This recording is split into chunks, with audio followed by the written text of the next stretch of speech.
ఓం నమో వెంకటేశాయ. ఏడుకొండలవాడ వెంకటరమణ గోవింద గోవింద. శ్రీ శ్రీనివాస శ్రీ వెంకటేశ గోవింద గోవింద. కలియుగ ప్రత్యక్ష దైవం శ్రీనివాస పరబ్రహ్మ అనుగ్రహ విశేషంతో శ్రీమద్భాగవతంలో దశమస్కంధంలోని విశేషాలు యథాశక్తి తెలుసుకుంటూ ఉన్నాం. నారాయణం నమస్కృత్య నరం చైవ నరోత్తమం దేవీం సరస్వతీం వ్యాసం తతో జయముదీరయేత్. సుఖయోగీంద్రుల వారు పరీక్షిన్ మహారాజునకు శ్రీకృష్ణస్వామి దివ్య లీలా విశేషాలను వర్ణించి చెబుతూ ఉన్నారు.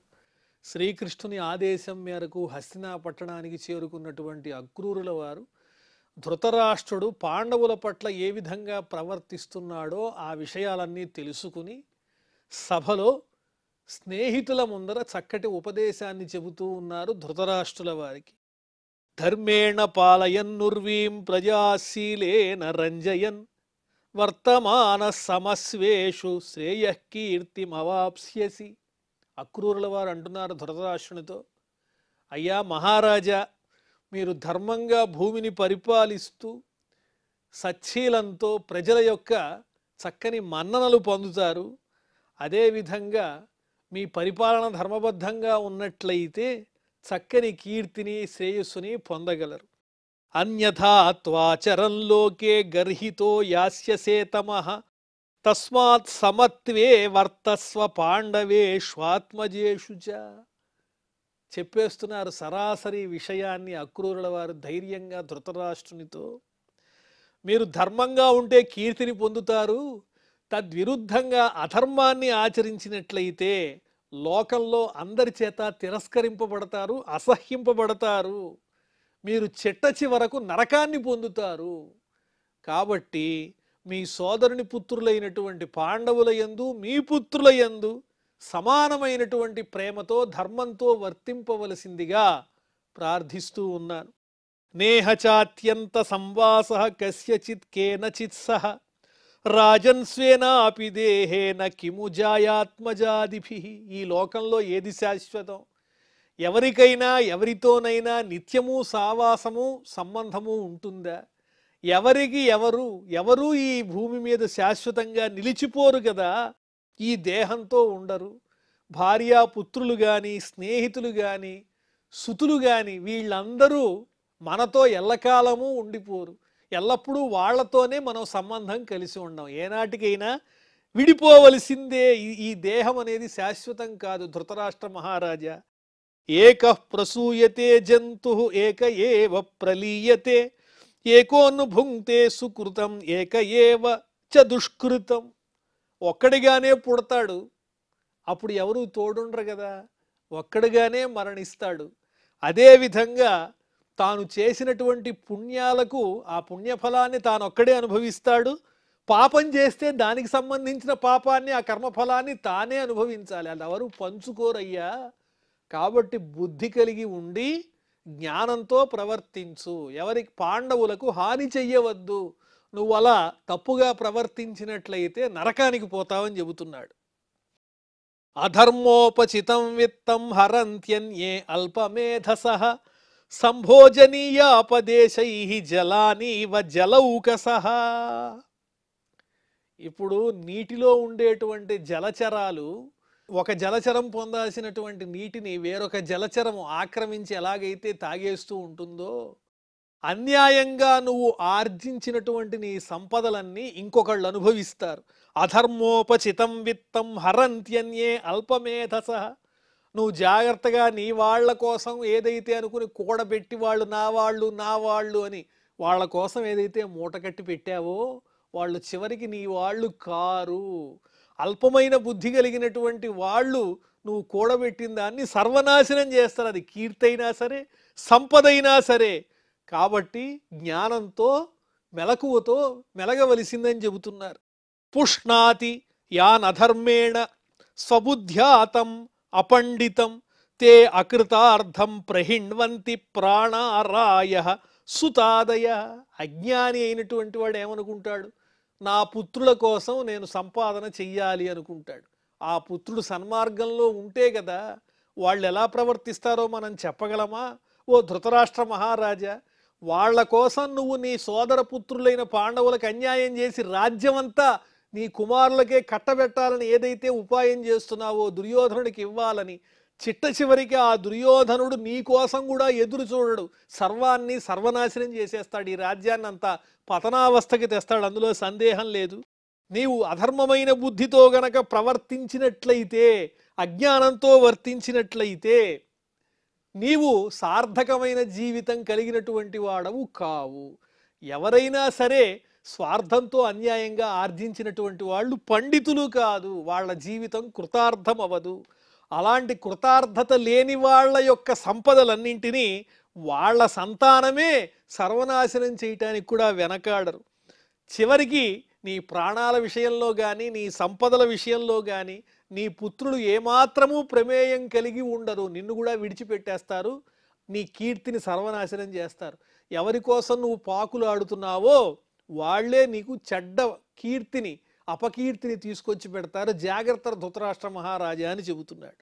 స్వయం కిల్బిషమాదాయ తైశ్చక్తో నార్ధకోవిద అసిద్ధార్థో విశత్యంధం స్వధర్మ విముఖస్తమః. స్వయంగా చేజేతుల పాపం చేసి అందరి చేత విడిచిపెట్టబడి ప్రయోజనమేంటో తెలియక, నిజమైన ప్రయోజనం ఏమిటి అంటే భగవద్ అనుగ్రహాన్ని పొందటం, ఆ ప్రయోజనాన్ని విడిచిపెట్టి పురుషార్థములను విడిచిపెట్టి స్వార్థ బుద్ధితో తప్పుడు పనులు చేసి జీవితానికి సార్థకత లేకుండా ఉన్నటువంటి వాళ్ళు ధర్మాచరణ లేకపోవటం వల్ల నరకాన్ని పొందుతారు, అంధకార బంధురమైనటువంటి నరకాన్ని పొందుతారు, వాళ్ళు శ్రేయస్సుని పొందరు, పాపాన్ని మూటగట్టుకున్నటువంటి వాళ్లే అవుతారు, అందరూ విడిచిపెట్టేస్తారు. ధృతరాష్ట్ర మహారాజా తెలుసుకో. తస్మాల్లోకమిమం రాజన్ స్వప్నమాయా మనోరథం వీక్ష్యాయం యాత్మనాత్మానం సమశాంతో భవ ప్రభు. ఈ లోకంలో కనిపించేటువంటి ఈ సంపదలు, విషయ సుఖాలు, అదేవిధంగా బాంధవ్యాలు, పుత్రులు ఇత్యాది సంబంధాలన్నీ కూడా కలలాంటివే, మాయలాంటివే. నీ కోరికలన్నీ కూడా నీటి మీద రాసినటువంటి రాతల్లాంటివి. రాతలు నీటి మీద నిలుస్తాయా? నీ కోరికలు ఏవైతే ఉన్నాయో, నీ మనోరథాలు ఏవైతే ఉన్నాయో అవన్నీ కలలాంటివి, చిరిగిపోతాయి. అది మాయ తప్ప నిజం కాదు, తెలుసుకో, పరమార్థాన్ని తెలుసుకో. కాబట్టి నీలో ఉన్నటువంటి పరమాత్మని గుర్తించి సమమైన భావంతో ఉన్నటువంటి వాడివై ఈర్ష్య అసూయ విడిచిపెట్టి సమబుద్ధి కలిగినటువంటి వాడివై శాంతభావంతో ఉండు. నీ సోదరుని యొక్క పుత్రుల పట్ల సమానమైన భావంతో వర్తించు. అసూయతో ద్వేషంతో రగిలిపోయి నీ పుత్రులకేదో మేలు చేసుకోవాలనుకుంటున్న వాళ్ళు శాశ్వతమా, నువ్వు శాశ్వతమా? ఈ బంధాలన్నీ అశాశ్వతం. నిజమైన ప్రయోజనాన్ని గురించి ఆలోచించు ఓ ధృతరాష్ట్ర మహారాజా అని అక్రూరుల వారు చెబుతున్నారు. ధృతరాష్ట్ర ఉవాచ. ధృతరాష్ట్రుడి దగ్గర ఉన్న గొప్పతనం, ఆయన మంచి శ్రోత, ఆచరించినా ఆచరించకపోయినా వినడం మాత్రం జాగ్రత్తగా వింటాడు. యథా వదతి కళ్యాణీం వాచం దానపతే భవాన్ తథానయాన తృప్యామి మర్త్య ప్రాప్య యథామృతం. ఆహా, అక్రూర మహాభాగ, మీరు ఎంత చక్కగా చెబుతున్నారు మంచి విషయాలు. మీరు చెబుతూ ఉంటే అమృతం త్రాగుతున్నట్లుగా ఉన్నది. అమృతాలే మీ వాక్యాలు. ఎంత చెప్పినా ఇంకా వినాలనిపిస్తోంది కానీ నాకు తృప్తి కలగడం లేదు. అమృతాన్ని పొందినటువంటి మానవుడు ఏ విధంగానైతే మరణం లేకుండా హాయిగా ఆనందంగా ఉంటాడో, మీ అమృతమైన వాక్కు వింటుంటే నాకంత ఆనందంగా ఉంది. తథాపి సూనృత సౌమ్య హృది నస్థీయతే చెలే పుత్రానురాగ విషమే విద్యుత్ సౌదామినీయథ. నిజం ఒప్పుకుంటున్నాడు ధృతరాష్ట్రుడు. మీరిన్ని మాటలు చెప్పినప్పటికీ, మీరు చెప్పిన మాట నిజమైనప్పటికీ ఓ సౌమ్య మహానుభావ, అది నా మనస్సులో స్థిరంగా నిలవదయ్యా. ఎందువల్లంటే మనస్సు చంచలమైనది. పుత్రవ్యామోహం అనేటువంటి ఒక విషమమైన పరిస్థితి నన్ను స్పృశిస్తూ ఉంటుంది. నువ్వు చెప్పిన మాటలు నా మనస్సులో స్థిరంగా నిలవు. ఎలాగా అంటే ఆకాశంలో మబ్బుల మధ్య మెరిసేటువంటి మెరుపులు స్థిరంగా ఉంటాయా? మెరిసిపోతూ ఉంటాయి. అలాగే మెరుపుల్లాంటి నీ వాక్యాలు కూడా నా మనస్సులో అలా మెదిరి చెదిరిపోతూ ఉంటాయి తప్ప స్థిరంగా నిలవు. పుత్రానురాగ విషమే, ఆ పుత్రుని యందు ఉండేటువంటి వ్యామోహం అనేది ఏదైతే ఉందో అది నాలో ఉన్న సమబుద్ధిని చెడగొడుతోంది. మేఘంలో మెరిసేటువంటి మెరుపులాగా నీ అమృతతుల్యమైన వాక్యాలు నాలో స్థిరంగా నిలిస్తే బాగుండు అంటున్నాడు తప్ప అలాగే అని మాత్రం అంటలేదు. ఈశ్వరస్య విధిం కోను విధునోత్యన్యథా పుమాన్ భూమే భారావతారాయ యోవతీర్ణో యదోఃకులే. ఆ పరమాత్ముడు ఈశ్వరుడు ఏ విధంగానైతే సంకల్పించాడో దానికి విరుద్ధంగా ఏదీ జరగదు కదా. భూభారాన్ని పోగొట్టడం కోసమే పరమాత్మ స్వరూపుడైనటువంటి శ్రీకృష్ణ స్వామి యదువంశంలో ఉద్భవించాడు. ఆ పరమాత్ముని సంకల్పం ఎలా ఉంటే అలాగే జరుగుతుంది, తద్విరుద్ధంగా జరగదయ్యా అక్రూర మహాశయ, నేను మాత్రం పుత్ర వ్యామోహాన్ని విడిచిపెట్టలేనన్నట్టుగానే చెబుతున్నాడు.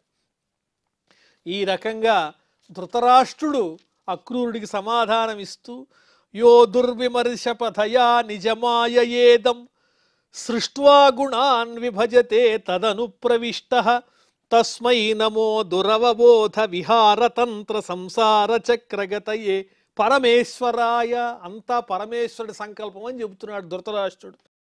ఊహింపశక్యము కానటువంటి తన మాయా విశేషంతో ఈ సృష్టినంతటినీ ఏర్పాటు చేస్తూ ఉంటాడు. మాయాగుణములతో సృష్టినంతా ఏర్పాటు చేసి దాంట్లో తాను కూడా ప్రవేశించి లీలలు ప్రదర్శించేటువంటి ఆ పరమాత్ముడు సామాన్యుడు కాదు. దురవబోధ విహారతంత్ర సంసార చక్రగతయే, అంతు చిక్కనటువంటి దివ్యమైనటువంటి లీలలతో ఈ సంసార చక్రాన్నంతా కూడా నడిపించేటువంటి ఆ భగవంతుడైన పరమేశ్వర స్వరూపుడైన ఆ పరమాత్మకు శ్రీకృష్ణ స్వామికి నమస్కారం.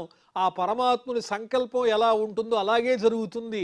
ఆయనే సృష్టికర్త, స్థితికర్త, లయకర్త, నాదే ఉంది, అంతా శ్రీకృష్ణుని యొక్క సంకల్పం అని చెబుతున్నాడు ధృతరాష్ట్రుడు. శ్రీ సుకౌవాచ ఇత్యభిప్రేత్య నృపతేః అభిప్రాయం స యాదవః సుహృద్భిః సమనుజ్ఞాతః పునర్యదుపురీమగాత్. ఈ విధంగా అక్రూరుల వారు ధృతరాష్ట్రుని యొక్క మనస్సులో ఉన్నటువంటి భావాన్ని బాగా గ్రహించి అక్కడి నుంచి తన స్నేహితులతో కలిసినటువంటి వాడై వాళ్ళందరి దగ్గర అనుమతి తీసుకుని తిరిగి మళ్ళీ మధురా నగరానికి విచ్చేశారు శ్రీకృష్ణస్వామి దగ్గరికి. శశంస రామకృష్ణాభ్యాం ధృతరాష్ట్ర విచేష్టితం పాండవాన్ ప్రతి కౌరవ్య యదర్థం ప్రేషిత స్వయం. తనను శ్రీకృష్ణస్వామి ఎందుకు పంపించారో హస్తినాపట్టణానికి ఆ విషయాన్నంతా గ్రహించినటువంటి అక్రూరుల వారు బలరామకృష్ణుల దగ్గరికి వచ్చి పాండవుల విషయంలో ధృతరాష్ట్రుని యొక్క మనస్సు ఏ విధంగా ఉందో అదంతా స్పష్టంగా చక్కగా తెలియజేశారు. ఇక్కడితో మనం దశమస్కంధంలో 49వ అధ్యాయాన్ని పరిపూర్ణం చేసుకున్నాం. ఇప్పుడు 50వ అధ్యాయంలో ప్రవేశిస్తున్నాం. శ్రీ సుకౌవాచ.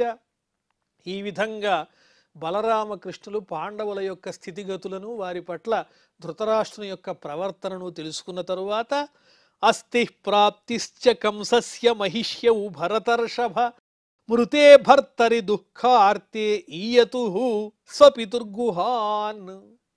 కంసుడు కృష్ణుని చేతిలో సంహరింపబడ్డాడు. ఆ కంసుని భార్యలిద్దరున్నారు. వాళ్ళిద్దరి పేర్లు అస్థి, ప్రాప్తి.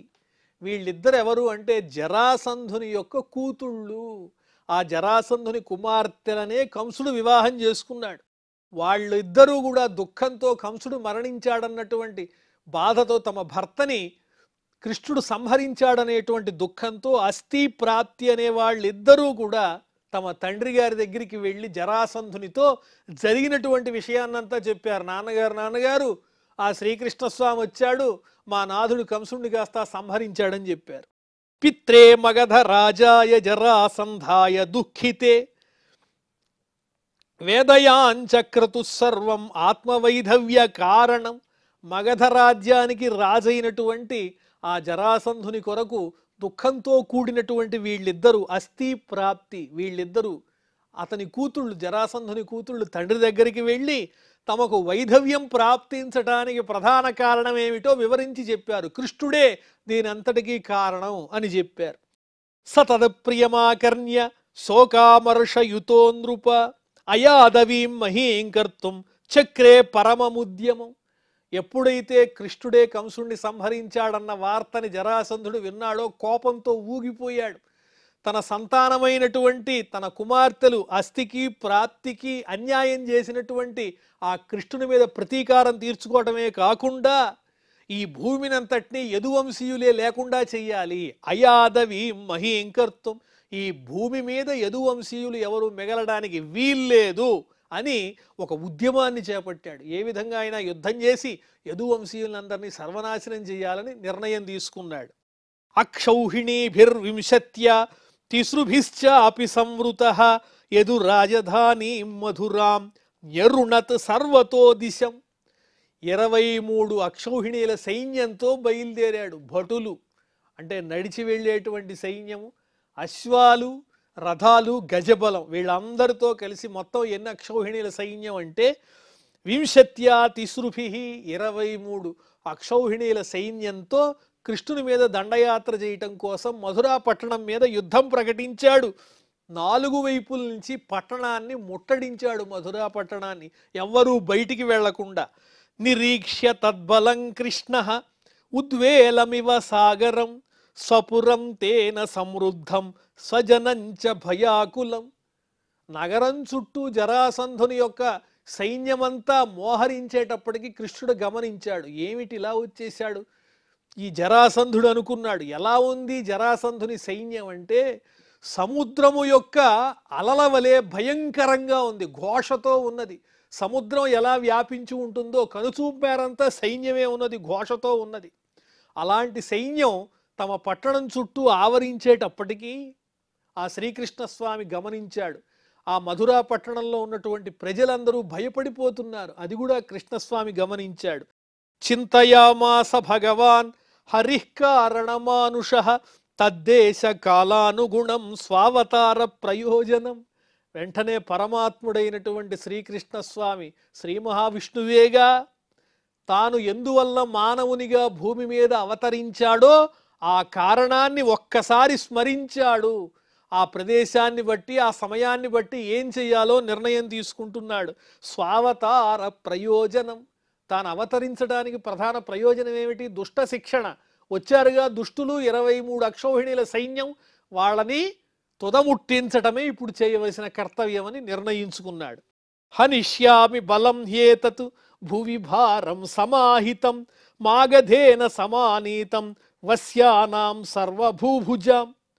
సమస్తమైనటువంటి దుష్టులైనటువంటి రాజులందరినీ సమకూర్చుకుని వాళ్ళ సైన్యంతో సహా ఈ మగధరాజైనటువంటి జరాసంధుడు 23 అక్షౌహిణైన సైన్యాన్ని సమకూర్చుకుని దాడి చేయబోతూ ఉన్నాడు. కాబట్టి వీళ్ళందరినీ సంహరించేస్తే భూభారం తగ్గిపోతుంది. నేను అవతరించింది దేనికోసం? భూభారాన్ని పోగొట్టడానికే, దుష్టక్షత్రియ రూపంలో ఉన్నటువంటి రాక్షసులందరినీ సంహరించడానికే వచ్చారుగా ఇంతమంది రాక్షసులు. వీళ్ళందరినీ సంహరించేస్తాను, భూభారాన్ని తగ్గిస్తాను. అక్షౌహిణీభి సంఖ్యాతం భటాశ్వరథకుంజరైః మాగధస్తున హంతవ్యో భూయఃకర్త బలోద్యమం. ఇంతమంది అక్షౌహిణీ సైన్యాన్నంతా వెంటబెట్టుకుని మగధరాజు జరాసంధుడు వచ్చాడు కదా, అతన్ని విడిచిపెట్టి మిగతా సైన్యాన్నంతా చంపేస్తా. ఎందువల్లంటే ఈ జరాసంధుడి చేతిలో ఇంకా వెనకాల చాలామంది ఉన్నారు దుష్టులు. ప్రస్తుతం 23 అక్షౌహిణీల సైన్యం తెచ్చాడు. ఇంకా చాలామంది దుష్టులు జరాసంధునితో స్నేహ సంబంధాలు ఉన్న వాళ్ళు ఉన్నారు. వీడిని చంపేస్తే వాళ్ళు రారు కదా.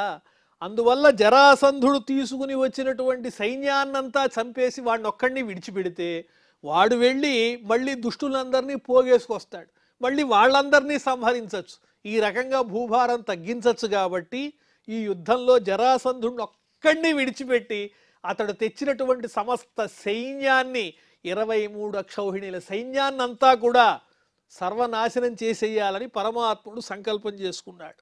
ఏతదర్థో అవతారోయం భూభార హరణాయ మే సంరక్షణాయ సాధూనాం కృతోన్యేషాన్ వధాయ చ.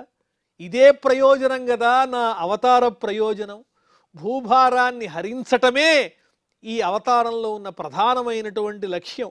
సాధు సజ్జనుల్ని సంరక్షించటం, ఆ సజ్జన భావం లేని దుష్టుల్ని శిక్షించటమే అవతార ప్రయోజనమని సంకల్పం చేసుకున్నారు. అన్యోపి ధర్మ రక్షాయై దేహ సంభ్రియతే మయ విరామాయాప్యధర్మస్య కాలే ప్రభవతః కశ్చిత్. ధర్మాన్ని రక్షించటం కోసమే నేను ఈ మానవ దేహాన్ని ధరించి అవతరిస్తూ ఉంటాను. అందుకోసమనే ఈ సమయంలో నేను ఈ భూమి మీద కృష్ణునిగా వచ్చాను కాబట్టి ధర్మాన్ని రక్షించటం కోసం, అధర్మాన్ని నాశనం చేయటం కోసం ఈ సమయంలో తప్పకుండా నేను ఉద్యమించి తీరాలి అని సంకల్పం చేసుకుని, ఏవం ధ్యాయతి గోవిందే ఆకాశాత్తు సూర్యవర్చసౌ రథావుపస్థితౌ సద్యః ససూతౌ సపరిచ్ఛదౌ. ఎప్పుడైతే కృష్ణస్వామి ఈ విధంగా జరాసంధుడు తీసుకుని వచ్చిన సైన్యాన్నంతా సంహరించాలని సంకల్పం చేసుకున్నాడో అదే సమయంలో ఆకాశంలోంచి సూర్యుని తేజస్సుతో మెరిసేటువంటి 2 రథాలు భూమి మీదకి వచ్చాయి ఆకాశంలో నుంచి. అవి ఎలా ఉన్నాయి అంటే ధ్వజాలున్నాయి, కవచాలున్నాయి. అదేవిధంగా ఆయుధాని చ దివ్యాని పురాణాని యదృచ్ఛయ దృష్ట్వా తాని హృషీకేశః సంకర్షణమధాబ్రవీత్. ఆకాశం నుంచి దిగి వచ్చినటువంటి ఆ దివ్యమైనటువంటి రథాలలో కావలసిన ఆయుధ సంపత్తంతా ఉంది. ఏవైతే యుద్ధానికి కావాలో అలాంటి ఆయుధాలన్నీ ఉన్నాయి. కృష్ణుని యొక్క సంకల్పం వల్ల ఆకాశం నుంచి దివ్యమైనటువంటి రథాలు భూమి మీదకి వచ్చినాయి. వాటిల్లో సమస్తమైనటువంటి ప్రాచీనమైన అద్భుతమైన అస్త్రశస్త్రాలు ఆయుధాలన్నీ ఉన్నాయి. అవి చూడంగానే శ్రీకృష్ణుడు అన్నగారైనటువంటి బలరాముణ్ణి చూచి, అన్నయ్య చూసావా రథాలు? పశ్యార్య వ్యసనం ప్రాప్తం యదూనాంత్వావతాం ప్రభో ఏషతే రథ ఆయాతో దయితాన్యాయుధాని చ. ఆర్య, ఓ పూజ్యుడా అన్నయ్య చూసావా, ఇప్పుడు మనం యదువంశీయుల్ని రక్షించాల్సినటువంటి సమయం వచ్చింది. అదుగో నీకు దివ్యమైనటువంటి రథం వచ్చింది, దాన్ని అధిరోహించు. అందులో నీకు కావలసినటువంటి ప్రియమైనటువంటి ముసలము, రోకలి ఇత్యాదిగా కలిగినటువంటి ఆయుధాలు ఎన్నో ఉన్నాయి. యానమాస్థాయ జహ్యేతత్ వ్యసనాత్ స్వాన్ సముద్ధర ఏతదర్థం హి నౌజన్మ సాధూనాం ఈశ శర్మకృత్. సారాంశం చెప్పేశాడు బలరామునితో శ్రీకృష్ణస్వామి. అన్నయ్యా అదుగో దివ్యమైన రథం వచ్చింది, దాన్ని అధిరోహించు, నీకు కావలసిన ఆయుధాలన్నీ ఉన్నాయి. ఈ యదువంశీయులందరినీ సాధువులందరినీ రక్షించాలి. మనం ఉద్భవించిందే అందుకు కదా. ఏతదర్థం హి నౌజన్మ, మన పుట్టుక ఎందుకు, మానవ రూపంలో మనం ఎందుకు అవతరించామంటే సాధువుల్ని రక్షించటం కోసమే. కాబట్టి వారికి మనం ప్రశాంతతని కలగజేయాలి, దుష్ట శిక్షణ చెయ్యాలి. వెంటనే ఉద్యమించు, ఇదిగో దివ్యమైన రథాన్ని అధిరోహించు అని చెప్పి అన్నగారికి శ్రీకృష్ణస్వామి చెబుతున్నారు. మరి ఆ తర్వాత ఏం జరిగిందో మనం మళ్ళీ తెలుసుకుందాం. ప్రస్తుతం క్షమాప్రార్థనాదులతో ఈ కార్యక్రమాన్ని పరిసమాప్తం చేసుకుందాం. అథ క్షమా ప్రార్థన యదక్షరపద భ్రష్టం మాత్రాహీనంచ యద్భవేత్ తత్సర్వం క్షమ్యతాం దేవ నారాయణ నమోస్తుతే. శ్రియః కాంతాయ కళ్యాణ నిధయే నిధయేర్ధినాం శ్రీవేంకట నివాసాయ శ్రీనివాసాయ మంగళం.